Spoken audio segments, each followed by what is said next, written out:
Добар ден и добродојавте во уште едно видео на Формула 1 на македонски. Овој пат анализа на квалификациите за големата награда на Бахрейн. Каков резултат на Ферари? Комплетно ја свртеа сликата од првата трка во Австралија. 1-2 за Ферари и тоа пол позиција на Чарлс Леклерк. Новелијата во тимот на Ферари со само втората трка во црвениот болид успеа да дојде до пол позиција и тоа да биде подобар од неговиот тимски колега Себастијан Фетел. Мерцедес некако резервиран цел викенд од позадината, но тоа што е добро е што имаме најава за интересна сезона. Значи имаме најава за тесна борба помеѓу Ферари и Мерцедес. Оно што го видовме во Австралија веројатно беше грешка на Ферари со сетапот, така што иако сега Ферари има предност пред Мерцедес во квалификациите за големата награда на Бахрейн, сепак таа предност не е онака драстична како што беше драстична предноста на Мерцедес во Австралија. Меѓутоа утре ќе биде интересно да се види стартот, дали Чарлс Леклерк ќе успее да задржи првата позиција по првиот среок, дали ќе игра тимска игра Чарлс Леклерк, дали ќе заиграат тимските наредби, дали ќе му дозволат на Леклерк да победи доколку биде прв, дали Ферари ќе го форсира Фетел, како ќе се однесува Мерцедес, на која стратегија ќе одат со оглед на тоа дека мислам дека имаат проблеми со пневматиците на оваа патека, или со загревањето, или со одржувањето на работната температура. Се двоумам искрено помеѓу тие две, бидејќи на сите тренинзи укажуваат дека губат перформанс во сектор 3, што е обично чудно, бидејќи сектор 3 е претежно секогаш доминантен на Мерцедес. Меѓутоа остана утре да видиме како се тоа ќе се одигра. Одличен резултат на пето место за Макс Верстапен, одличен резултат за Хас.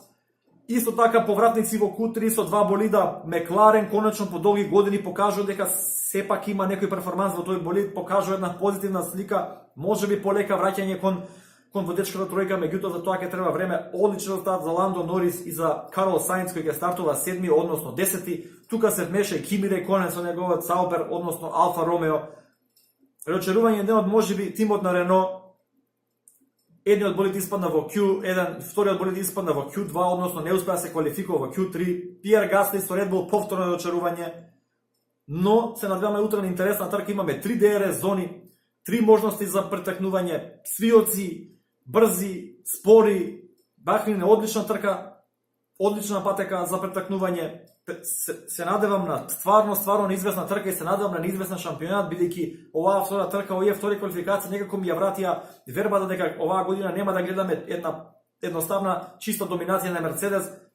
Би сакал да имаме неизвестна трка за квалификации, неизвестна трка за победа до самиот финиш, до самиот крај на сезоната. Формула 1 тоа го заслужува, вие го заслужувате тоа како Формула 1 фанови, сите го заслужуваме. Што понеизвестна борба, тоа подобро.